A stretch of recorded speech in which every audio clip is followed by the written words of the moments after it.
The year is 2035. You're an American tourist landing in Europe with a small suitcase, a phone at 12% battery, and a map you'll pretend you don't need. You start your morning in Paris, not at a landmark, but on a side street where delivery vans hiss to a stop and the smell of fresh bread leaks out of a doorway. You walk until the buildings open up. A cathedral older than your country. It feels like history has weight. Then Europe shows you its other face. You step into a Hyperloop capsule, the doors seal, and Paris vanishes behind you. It's gorgeous. Europe still looks like the center of human civilization. But then you notice the silence, not peaceful silence, low-energy silence. The cafes are full, but mostly with gray hair. The shopkeepers smile, but they look tired. And when you buy a souvenir, you glance at the receipt and blink. The company name isn't French. It isn't Italian. It isn't German. It's a holding company registered somewhere else. You walk along a Mediterranean port and see foreign logos on the cranes. You check into a hotel in Venice and realize the owner isn't local. It's a global fund. And that's when it hits you. Europe didn't collapse, it didn't burn, it didn't fall in flames. It quietly sold itself piece by piece until the masterpiece no longer belonged to the artists. You aren't walking through a superpower anymore. You're walking through the world's most expensive open-air museum. Here's why this matters. Back in 2008, the economies of the European Union and the United States were roughly the same size. In fact, Europe was slightly bigger, economic twins. Then the twins separated. Since 2008, the US economy grew about 87%. The EU grew about 13%. America surged past $27 trillion. Europe crawled to around 17 trillion. The gap between them is now so large it's basically the size of Japan's entire economy. That isn't a slow decade. That's a different league. So what happened? How did the continent with the highest living standards, the best health care, and the deepest history fall so far so fast? The uncomfortable answer is simple. Europe made choices. Choices that looked compassionate in the moment and catastrophic over time. Over the next 30 minutes, we're going to dissect the 6 fatal wounds bleeding Europe dry. I'm going to prove each one with receipts, and at the end, we'll face the 2 futures Europe is racing toward, Renaissance or museum. Wound 1 starts in the engine room of Europe, Germany. Because for decades, Europe's economic heart was Germany, and Germany's heart was heavy industry. Cars, chemicals, machines, the stuff that makes the world turn. Germany's success formula was brilliantly cynical. Use American security to stay safe. Use Chinese demand to sell premium goods. And most importantly, use cheap Russian gas to power the factories. It worked until it didn't. When Nord Stream blew up, both literally and symbolically, the German model evaporated overnight. Energy costs spiked and the spreadsheet turned red. Let's talk about BASF. The largest chemical producer in the world. They make inputs for toothpaste, sneakers, cars, and medicine. Their site in Ludwigshafen is basically a city inside a city. And in 2024, BASF began shutting down major production lines in Germany. Not for ideology. For math, chemical production eats energy, and electricity prices in Germany had surged to levels that made production economically irrational. So BASF did what corporations do when governments ignore physics. They invested elsewhere. Billions went toward building and expanding capacity outside Germany, including a massive push into China. Think about that irony. Germany, proud of its environmental standards, effectively pushed industry toward places that still burn coal at industrial scale. German industrial output slid, orders slowed, and investment stalled. The engine room began to sputter. Then comes the part that sounds like satire. Germany shut down its last nuclear plants in April 2023, right at the height of an energy crisis. Clean baseload power switched off. So what did Germany do to keep the lights on? It restarted coal plants. Brown coal, the dirtiest fossil fuel in existence, villages dug up, landscapes carved out. A green transition powered by lignite. You can't make this up. Progress check. That was wound 1, deindustrialization, now wound 2. Wound 2 is quieter, slower, and even more fatal, the demographic death spiral, the empty cribs. Take Italy, and almost no babies. In 2024, Italy's fertility rate fell to about 1.18 children per woman. Replacement rate is around 2.1. Anything below 1.5 is a demographic emergency. At 1.18, you're not shrinking. You're erasing your future. In 2024, Italy recorded fewer than 370,000 births, the lowest number since the country unified in 1861. Let that sink in. A modern European nation producing fewer babies than it did in the 19th century. Now zoom in on one person. A 25-year-old Italian named Matteo. Smart, educated, not lazy, he wants a life. But wages are weak, jobs are scarce, and rent is brutal. So Matteo stays with his parents longer than he wants to admit. And then the state hands him a bill. Europe's pension systems are mostly pay-as-you-go. There is no vault. Grandma's pension this month comes from Matteo's paycheck this month. In the 1960s, there were roughly 4 workers for every retiree. Easy. By 2050, in parts of Italy and Spain, there will be fewer than 2 workers per retiree. 2 workers funding the pension, health care, and welfare of a third person, while also trying to pay rent and raise kids. That's not tight. That's impossible. So what happens? Taxes go up. Massive, crushing taxes. And when taxes rise on young workers, the most productive people do the rational thing. They leave. Matteo looks at Switzerland, Australia, the US. He sees higher wages, bigger markets, and a future that doesn't feel like punishment. He packs a suitcase. Then the spiral begins. Young people leave. The tax base shrinks. Governments raise taxes again to cover promises they can't politically break.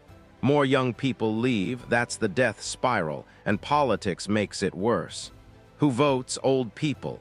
A politician who proposes cutting pensions loses instantly. A politician who proposes mass immigration triggers backlash and loses. So leaders pick the third option: borrow, delay, pretend. Quick question. If you were Matteo, would you stay and pay, or would you leave? Drop your answer below. Progress check. That was wound 2, demographic collapse, now wound 3. Wound 3 is Europe's innovation vacuum, the tech graveyard. Pop quiz. Name a European smartphone ecosystem. A European search engine that dominates globally.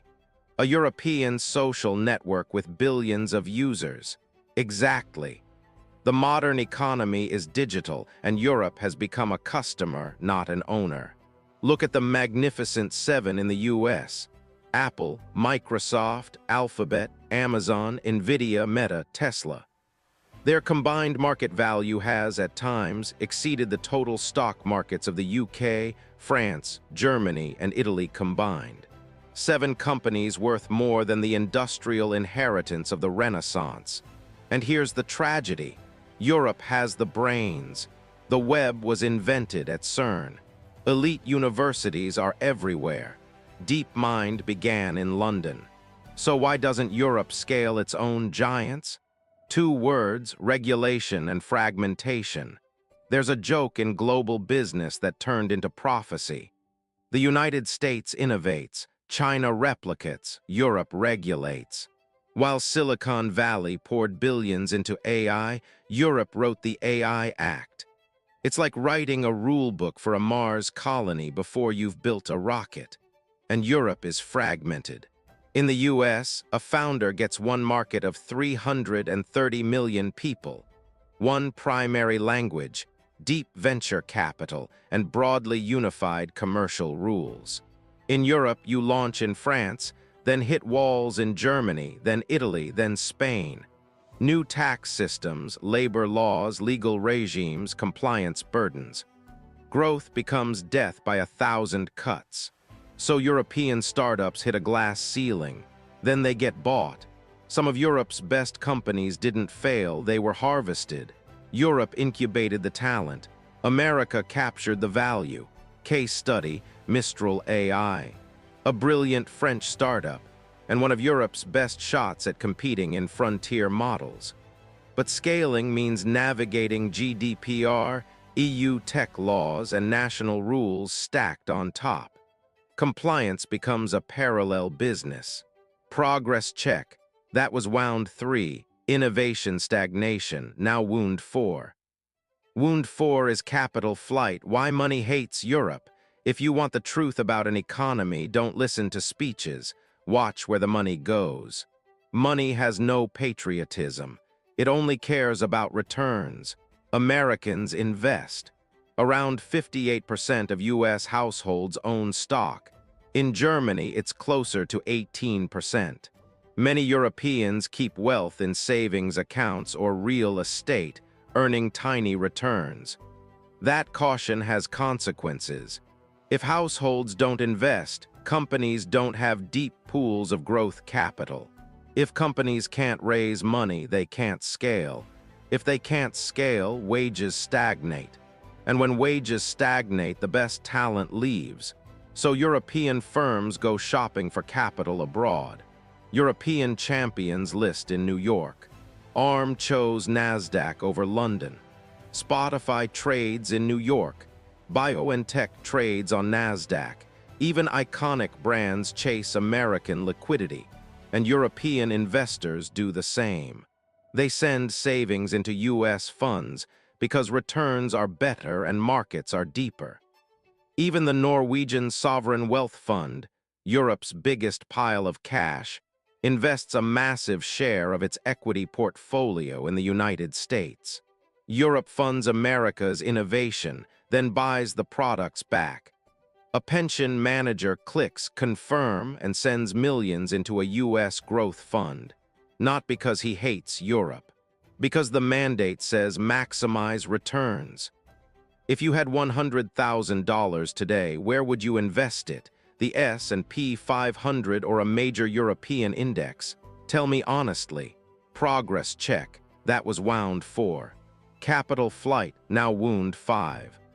Wound 5 is energy suicide, green dreams, cold reality.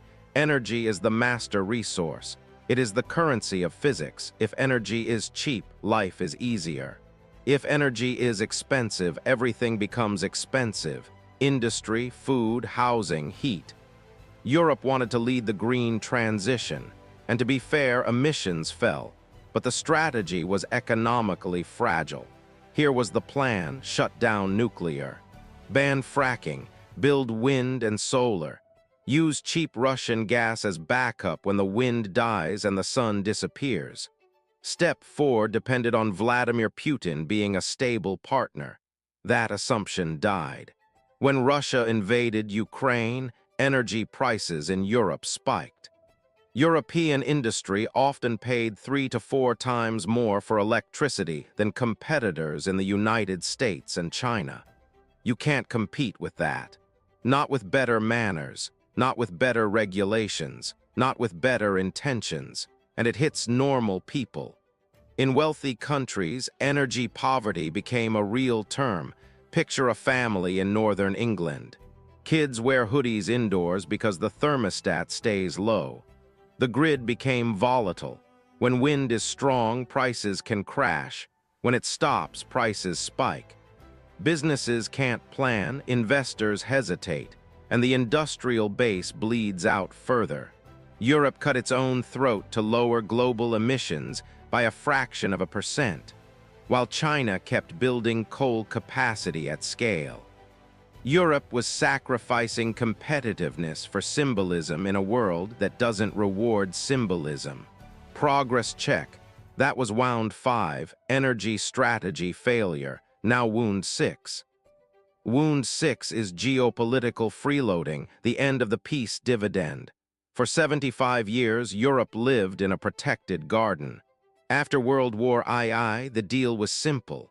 The U.S. provides security through NATO, and Europe spends on social welfare. Europe bought butter because America bought the guns. That was wonderful for Europe. They didn't need aircraft carriers. They didn't need massive ammunition stockpiles. They funded health care, pensions, and 6-week vacations. But now the peace dividend is over. War returned. And suddenly Europe has to pay for both welfare and defense. Here's a terrifying fact.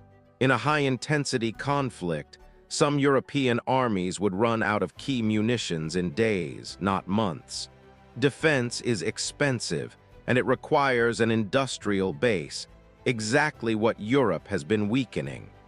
Now governments scramble to rearm, but money spent on tanks is money not spent on hospitals.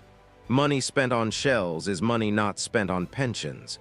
And with a shrinking workforce, deindustrialization, and weak tech growth, the math gets ugly fast. In late 2024, the EU asked Mario Draghi to write a competitiveness report. His conclusion was brutal. Without radical change, Europe faces slow agony, not collapse. Agony. Draghi argued Europe needs massive investment, around 800 billion euros per year to catch up to the US and China. That's 2 Marshall Plans every single year. But to do that, Europe has to unify, issue common debt, cut red tape, and act like one power. And the political will just isn't there. Germany doesn't want to pay for Italy's debt. France wants to protect farmers. Smaller states veto reforms. Europe remains 27 little countries in a trench coat, arguing about buttons while the world builds rockets. So we end with 2 futures. Future A. The Renaissance. Europe wakes up, it simplifies regulation, it embraces nuclear and redundancy, it fixes capital markets, it makes it easier to build, it supports families, it accepts pain now to avoid collapse later. Future B. The museum. Europe stays beautiful and safe. It becomes a luxury retirement home for the world. The rich visit to see the Colosseum and the Eiffel Tower. They stay in hotels owned by foreigners, eat food imported from elsewhere, and ride infrastructure owned by funds. Native populations fade, and Europe becomes a curated memory with a gift shop. And here's the lesson for everyone. Success isn't permanent. Wealth isn't guaranteed. Great civilizations don't only fall by invasion. They also fall by comfort. Europe shaped the world, and in a few decades of complacency, it let its edge erode. And if you live anywhere else, don't smirk. Systems decay quietly. One regulation, one subsidy, one delayed reform at a time. Then suddenly, the future belongs to someone else entirely. So remember that tourist in 2035. He walks out of Paris with a postcard, but Europe walks out with the bill. If you want to understand how America pulled ahead while Europe stalled, you need the other side of this coin, the American economic cheat code. Subscribe if you want to understand what comes next. I'll see you in the next one.